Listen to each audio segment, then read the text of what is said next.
Bienvenidas y bienvenidos al segundo video de esta semana. En el primer video estuvimos hablando un poco acerca de las generalidades de los signos de puntuación. En esta ocasión estaremos hablando de los usos del punto y específicamente cuáles son algunos usos importantes y cuándo no utilizar el punto, ¿verdad? El punto tiene tres usos generales y por ahí pues podrá tener algunos otros usos que aunque de alguna manera pueden ser un poquito menos regulares, por así decirlo, pues no quiere decir de que no se pueda utilizar de esa manera. Muy bien, hablemos de ellos. Procedas a apagar la cámara por cualquier interferencia, como siempre lo he hecho en todos los videos. Hablemos del punto entonces. El punto, en primer lugar, es un signo de pausa, ¿verdad? Un signo de entonación y lo que hace es indicar una pausa de un enunciado y se puede establecer esa pausa en tres momentos.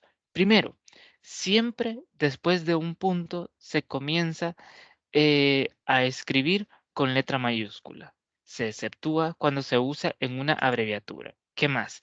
Existen tres clases de puntos. En realidad podemos decir que son cuatro con lo de las abreviaturas, ¿verdad? Pero en general tres. El punto y final, el punto y aparte y el punto y seguido. ¿Cuándo estamos ante cada uno de ellos? Hablemos del primero, el punto y el final. Es aquel punto que le da fin a un texto. Es decir, el último punto, el texto, cuando se termina, siempre va a terminar con un punto. Siempre. Si no termina con punto, pues va a hacer falta ahí, ¿verdad? Va a hacer falta ese cierre. Por ejemplo, te echaré de menos, pero esta vez usaré el punto y final. Entonces, y ahí termina. Ese era todo el poema, ¿verdad? Un poema muy corto, ¿no? Em, el punto y final. Entonces le pone fin al texto. Y ese era todo el texto. Otro ejemplo, el punto y aparte. El punto y aparte separa a dos párrafos distintos que suelen desarrollar contenido diferente.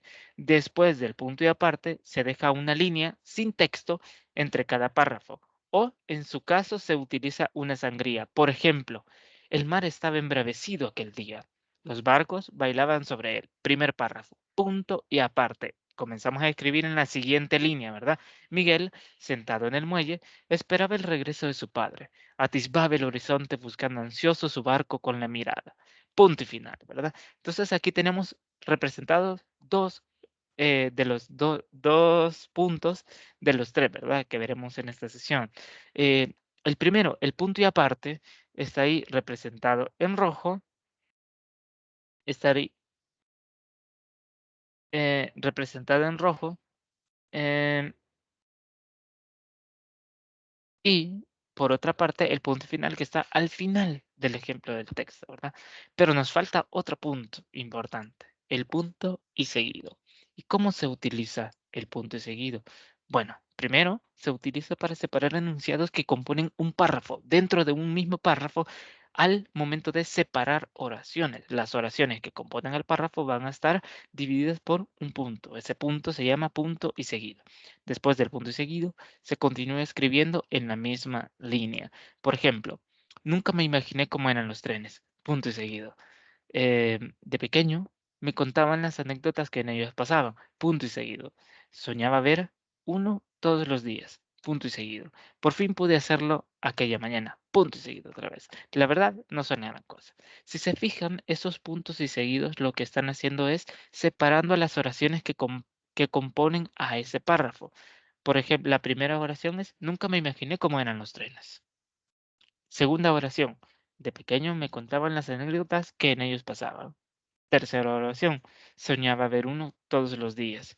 Cuarta oración, por fin pude hacerlo aquella mañana. Quinta oración, la verdad, no son la gran cosa. Si se fijan, entonces, el punto y seguido se encarga de separar cada uno de las oraciones que componen a este párrafo. Y este párrafo está hablando de, de un mismo tema, está desarrollando una misma idea. ¿Sí? ¿Cuál? El hecho de la experiencia del narrador con los trenes, ¿verdad? Muy bien. Sin embargo, el punto no solamente se utiliza de esas tres formas, también puede utilizarse en las abreviaturas, ¿verdad? Cuando las abreviaturas se ven acompañadas por un punto. Por ejemplo, al decir LICDA, ¿verdad? De licenciada, doctor, ingeniero, maestro, atentamente, ¿verdad? Entre otros ejemplos más. También el punto se puede usar combinado con otros signos, generalmente con signos pares como corchetes, paréntesis y eso. En ese caso, en ese caso, se va a colocar después del signo de cierre. Por ejemplo, ¿verdad? Amor con amor se paga.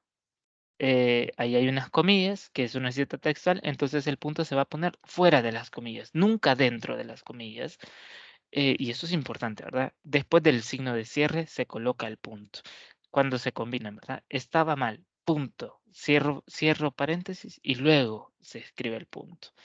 Muy bien, ¿qué otros usos tiene el punto? Bueno, también en las abreviaturas, bueno, eso ya lo dijimos.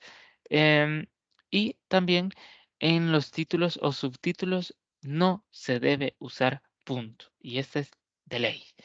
No usar puntos en los títulos ni en los subtítulos. Por eso ustedes van a ver que a algunos cuando escribían el título les puse después del título no se coloca ningún signo de puntuación, ¿verdad? Y específicamente no se pone punto. Por ejemplo, tratado tercero.